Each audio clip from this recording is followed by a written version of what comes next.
Common একটা ব্যাপার। আমাদের প্রার্থী জনাব কালাম সাহেব বক্তব্য দিয়ে গেছে কি ডাকাতিয়া নদীকে পুনঃখনন করতে হবে।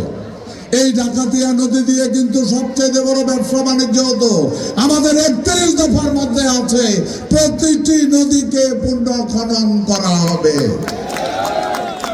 আসেন কৃষি কার্ড, আমরা কৃষক, আমরা ফসল ফলাই। কৃষক মাথার ঘাম ছায়ে ফেলে যখন ধান ফলাতে যায় দেখা গেল বন্যায় অথবা খরায় ধান নষ্ট হয়ে যায়, ফসল নষ্ট হয়ে যায়, কৃষক লোন পরিশোধ করতে পারে না। যার কারণে ওই কৃষি কার্ডের মধ্যে ইন্স্যুরেন্স সিস্টেম চালু থাকবে।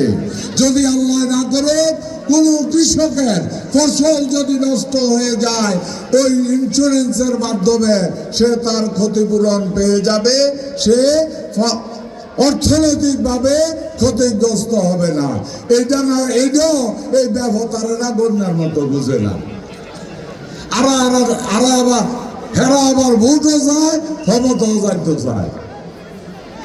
আসেন মহিলাদের কার্ড। মহিলাদের কার্ড আপনারা জানেন জনাব তারেক রহমান আমার প্রিয় নেতা, চেয়ারম্যান সাহেব, বিএনপির চেয়ারম্যান সাহেব, বিএনপির চেয়ারম্যান সাহেব আপনাদের এই ফ্যামিলি কার্ড নিয়ে আপনারা বহু বক্তব্য শুনেছেন। বহু অসহায় নারী পরিবারের লোকজনের একটা করে কার্ড থাকবে। ওই কার্ডের মাধ্যমে যারা গরিব আছে তারা রেগুলার তাদের সংসার চালানোর মতো সহযোগিতা করা হবে। এই যে সহযোগিতা করা, কৃষকের সহযোগিতা করা, খাল খনন করা, লুটপাট বন্ধ করা, চাঁদাবাজি বন্ধ করা, একটা সুন্দর সমাজ ব্যবস্থা চালু করা, এটা কি দেশের জন্য ভালো না খারাপ? তারা বলে তারেক সাহেব কিভাবে এটা করলো। ভাই, আপনারা বুদ্ধি লইয়া তারেক সাহেব চলে না। সারা বিশ্বের 40 জন অর্থনীতিবিদ থেকে শুরু করে, কৃষিবিদ থেকে শুরু করে, সমাজ সচেতন ব্যক্তি পর্যন্ত বিভিন্ন স্তরের 40 জন লোকের নিয়ে বছরের পর বছর আলোচনা করেছে কিভাবে আগামী দিনে বাংলাদেশকে যদি একটা উন্নত দেশে রূপান্তরিত করতে হয় আমাকে কি করতে হবে। সারা বিশ্বের 40 জন জ্ঞানী গুণীকে দিয়ে উনি এই 31 দফা তৈরি করেছে। আসলে তারা সবে বুঝে, গন্যার মতো ভাব ধরে বুঝে না।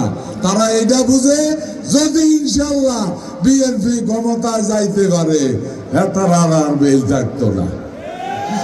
পাবলিকে কইব বেড়া ধান রুই, আল্লাহ না করো ফুকে ধান কাটতে লাইলে সরকারের তোটিয়া ভাই, বন্যায় ভানিতে ডুবে গেলে সরকারের তোটিয়া ভাই। গরিব মানুষে বলে আমি চলার জন্য এনাফ খাদ্য পাইতে আছি। গরিব মানুষ বলবে আমি চলার জন্য, আমার ছেলে মেয়ের শিক্ষার জন্য অর্থনৈতিক সমর্থন পাইতেছি। সব কিছুই যদি বলে, এখানে বলেছে আপনারা একটা জিনিস পরিষ্কার, এখানে এখন দেখেন গত 17 বছরে এই চাঁদাবাজ কিন্তু জন্ম হয়েছে গত 17 বছরে। তার আগে এই চাঁদাবাজ আসিল না। এই গত 17 বছরে ইডিএফ হারে না, পায়খানার সামনে যাই ও সভাপতি, এই পায়খানা কমিটির সভাপতি, এবং পায়খানা করতে গেলে 10 টাকা ব্যবসা করতে 5 টাকা চাঁদাবো হয়তো শুরু করছিল 17 বছরে। এদের কিছু প্রেতাত্মা আছে। এই কারণে বর্তমান সরকার দুর্বল সরকার থেকে এই চাঁদাবাজি চলছে। কথা দিচ্ছে বিএনপি সরকার গঠন করার পরে ইনশাআল্লাহ বাংলাদেশ থেকে চাঁদাবাজিকে চিরতরে নির্মূল করবে জনাব তারেক রহমান। প্রিয় ভাইয়েরা আমার,